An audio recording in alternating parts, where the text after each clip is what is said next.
Assalamu alaikum everyone. So in this from this lectures we will start learning about inverter circuits, and that is the DC to AC converter. So the source of the inverter circuit is basically the DC. So you may have the inverter circuit, maybe it can be connected at the output of a rectifier circuit. If you have a AC source, then the rectifier will rectify this AC voltage and give you a DC output, and from there you may connect your inverter to achieve a DC voltage, or to achieve a DC voltage with different frequencies or different amplitudes. Or in other way, it can be directly connected to a DC source, as it's shown in this figure. So you have a DC input, and then the inverter circuit, that is the DC to AC converter, will make your input DC and make the output in the AC form. So we can make classifications of this inverter circuit in many ways. One of it can be based on the number of phases. It can be classified as a single phase inverter or a three-phase inverter. It can be classified based on the type of the source, so whether it's a voltage source inverter or whether it's a current source inverter. That means the input, the source, whether this is whether the source is when you are loading it, so whether when you are loading the inverter, whether this source is keeping its voltage constant. So if it is keeping its voltage constant, or it's behaving like a voltage source, then we term this as a voltage source inverter. And if the source behaves like a current source, then we term it as a current source inverter. It can be classified also based on the waveforms, so whether it's a square wave inverter or a PWM type inverter or a sine wave inverter, or it can be also based on the different levels of the inverter. Depending on it, we can build multi-level inverters. So as the waveforms is shown here, for square wave inverter, the output comes as a square wave. So that means that you have a DC input, and then by appropriately switching, you get the output in the form of a square wave. In the PWM inverter, you basically modulate the pulse width. So you can see that the width of the pulse is modulated here. So in this case, you have a the amplitude is high in this case, and then again when the amplitude is low, you modulate the pulse accordingly. You can have a sine wave inverter as it's shown here, or it can be multi-level inverter. So 4 or 3 or 4 or 5 levels inverters are connected together to form a multi-level inverter. We will learn about these things in the upcoming lectures. So what are the application of inverter circuits?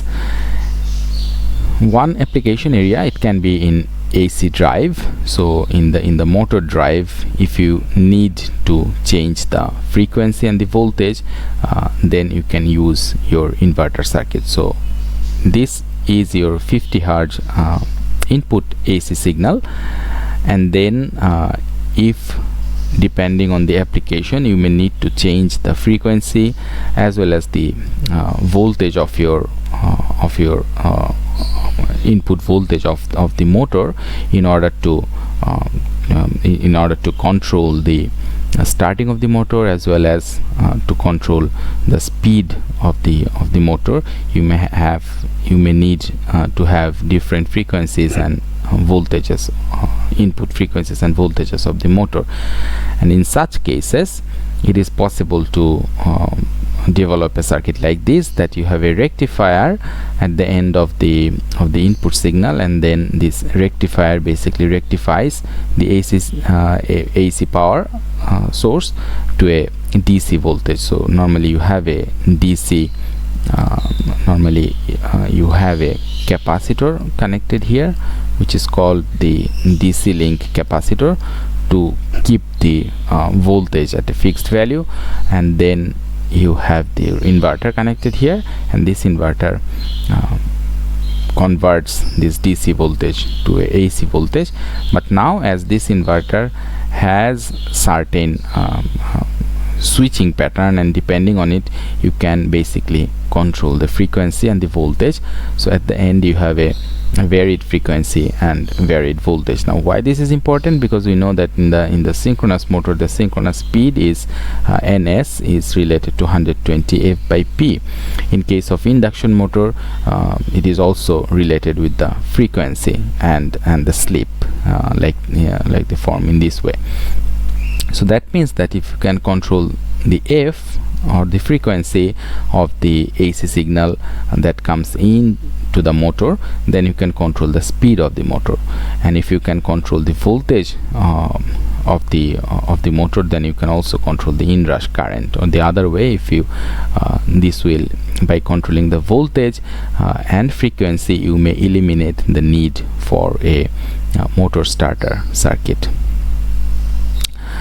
In case of induction heating, it can be also in the applications for induction heating, it can be also used. So what is done in induction heating is that you have a coil, and then this coil generates a magnetic field inside it. So whether you have a current flow, so depending on the current flow, you have your phi field like this. So if your current is time varying, so if the current is time varying, in that case you have a time varying magnetic flux there as well. That means there is a d phi by dt. If it is a DC current, that means that you do not have any there is no rate of change of magnetic flux there. As a result, if you put a metal inside it, then this metal will not there will be no eddy current flowing through this metal. On the other hand, if you have a d phi by dt, that means if you apply AC with a varied frequency, that means that you may have high d phi by dt, and this high d phi by dt will induce, as this is a metal block inside this heating coil. So this metal block is like a closed loop, so you will have a voltage induced there, and depending on this based on this voltage induction, you will have a current flow, which is called the eddy current. So because of this eddy current flow, because of this I square R loss in this eddy current, because of this eddy current flow, you basically heat up this metal part in the coil. So by changing the frequency, you can control this d phi by dt. So as a result, you can also control the heating. It is also used in the lighting applications, especially for fluorescent lighting. You have normally two conductors here, and then you increase the voltage in such a way that there is a breakdown happens there, and you do that by having a by switching the inductor on and off every time. So once you push this switch on, so you have closed this circuit, and then this part of the switch, it every time is becoming on and off again. So what you are trying to do is that you are basically connecting the source with the inductor, and then you are chopping it every time. So you are either connecting it or disconnecting it. So whenever you are trying to disconnect it, you have a voltage that is developed across the L because of L di by dt. So this high voltage across the L will eventually generate a a higher voltage across these two conductors, which will create the breakdown, or it will generate the conduction of current between these two terminals, which will result in the illumination. So in application like this, inverters can be also used. It is mostly used in interfacing between if you need to interface a DC system with a DC system, or a DC system with AC system, for example, in the applications like photovoltaics, where your output power is in the form of DC, and then you need to connect this DC to an AC grid. Then you need from the PV output, you have an inverter circuit where this inverter inverts this DC signal to AC signal. It is also used in IPS or UPS, so where you are basically storing the energy in the form in the battery in the form of a chemical energy, and then that is the battery is a DC source, and then you have the inverter, which can basically convert your DC voltage to your AC voltage. And if you need to convert it to DC again, you may use rectifier circuits. Okay, so in also the another application is HVDC application. So very recently, I mean, this technology is gaining popularity, especially for transmitting bulk power. So if you need to transmit a lot of power over a long distance in the overhead transmission line, normally the DC link, this can be beneficial for long distance transmission of bulk power. That means a lot of power if you need to transmit over a long distance. At that time, because of the skin effect in the AC conductors, there are increasing losses in the AC system. So instead of AC, if you use DC, then you can effectively use the conductor sizes, and as a result you can actually reduce the losses. So this system is I mean, for long distance transmission, HVDC is a very viable solution. Other important area of the uses of HVDC is if you use your underground cables. So if you have your cables that are placed underground or in the subsea, that means we know that in the cable it has a significant amount of capacitance. That means this capacitances charges up every time. So if you, for instance, if you have a cable like this that is lying under the sea, so if you have a cable like this, and you have in the middle you have the conductor of the cable, and this is the insulation. So basically you can represent the cable like a resistance R, and then inductance L, and then significant part of the capacitance is coming because of the insulation. So this is the ground.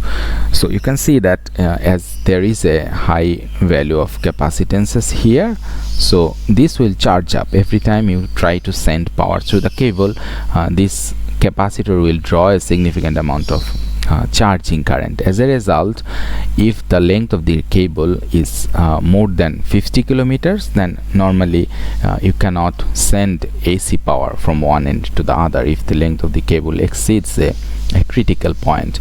That means if you need to transmit power under the sea for, let's say, 60 kilometers, then you have only one option available, that is the DC system. So in such a case, for instance, if you need to take power from subsea, so if there is a subsea if there is a offshore installations like offshore wind farms, and if you need to take out power from the offshore, if the distance between the shore and the offshore installations is more than 50-60 kilometers, then you will want to transmit this power using DC technology. And it's as such, if it is in DC technology, then you may need to change the you may need to change the output from the wind farms which comes in a AC form, you need to change it, you need to rectify it and convert it to a DC voltage and then transmit into the onshore, and after coming under the onshore you invert it again from DC to AC and connect it to the grid. Okay.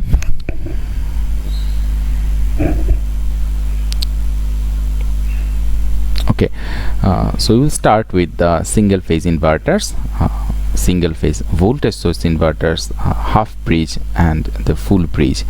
So first comes the simplest one, that is the single phase voltage source inverter, single phase half bridge voltage source inverter. So we have the voltage source here, so it can be like this, that you have a you have your source actually connected here. So if you have a source VDC, if this is connected here, so let's say this is VDC, and instead of this voltage source, if you have a capacitive divider, so if you have two capacitors, that means that you are if you have two equal capacitors, that means that you are basically dividing the voltage by 2. So I have replaced this part with just VDC divided by 2, and then you have a load here and you have two switches, you have two switches, so and which is marked by 1 and 2 and 2 diodes connected in the opposite direction. So these diodes are, I will come to the point why these diodes are needed, but for the time being just skip the diode part. Okay, so in the gate you have a gate signal. So if you apply your gate signal here, G1, for delta amount of time. So for the delta amount of time, when the G1 is on, at that time the current will flow like this. It will flow and enter load from the right hand side. So the right part becomes positive and this part becomes negative. So like this, the current will flow like this. And when you are applying gate pulse in G2, at that time you are not applying any gate pulse in G1. So when you are connecting G2, at that time your current will flow in the load from the left. So you have positive here and then pass like this. So you can see that the output is actually, if we consider positive terminal of the load as in the right part of the load, if you consider that as the positive terminal, then the output voltage, so this is our V load, so this is our V load, the output voltage here is like this, that you have positive for the time delta time, the output voltage is positive, and then for the next delta time the output voltage is negative. It's like this. But if there is no delay time between these two delta, if there is no time delay, then momentarily you will have, basically you will short this part, and if there is no time delay, then exactly at this point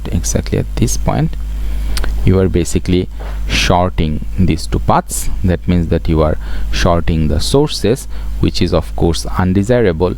So in such a case you cannot allow overlapping of these two signals. So in reality you must have to have a certain delay time. So within this delay time, none of these switches are basically on. So what you do in reality is that this delta stops here and this delta starts here. So you have a certain amount of delay time in where none of these gate pulses are applied. As a result, your output actually looks somewhat like this. Okay, now depending on this delay time, so if you control this delay time, or in other words if you control this delta time, this delta amount of time, then you can control the output RMS value, because this is the time when you are allowing your load to have power, or you are allowing you are passing the current through the load during this time. So if you control this delta, if you reduce this delta, your output RMS voltage will reduce. And if you control this time period, this switching time period T, so this is our time period T, so every time this is repeating on and off again. So if you repeat this T, if you control this T, then you can basically control the frequency of the output voltage. So by controlling the time period of the gate pulse, you control the frequency of the output voltage.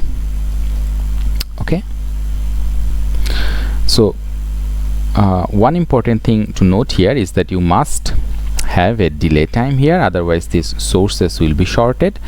And the other important things in this configuration is that you must have to have two isolated gate signals. So why isolation is important, gate signal isolation is important, can be illustrated by this figure.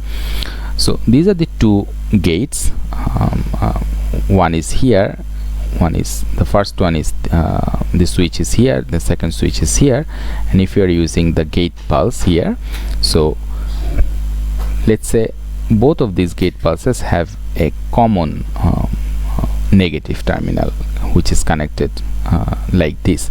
So in this case, if you have both of these, if they are not isolated, that means that G1 is applied here.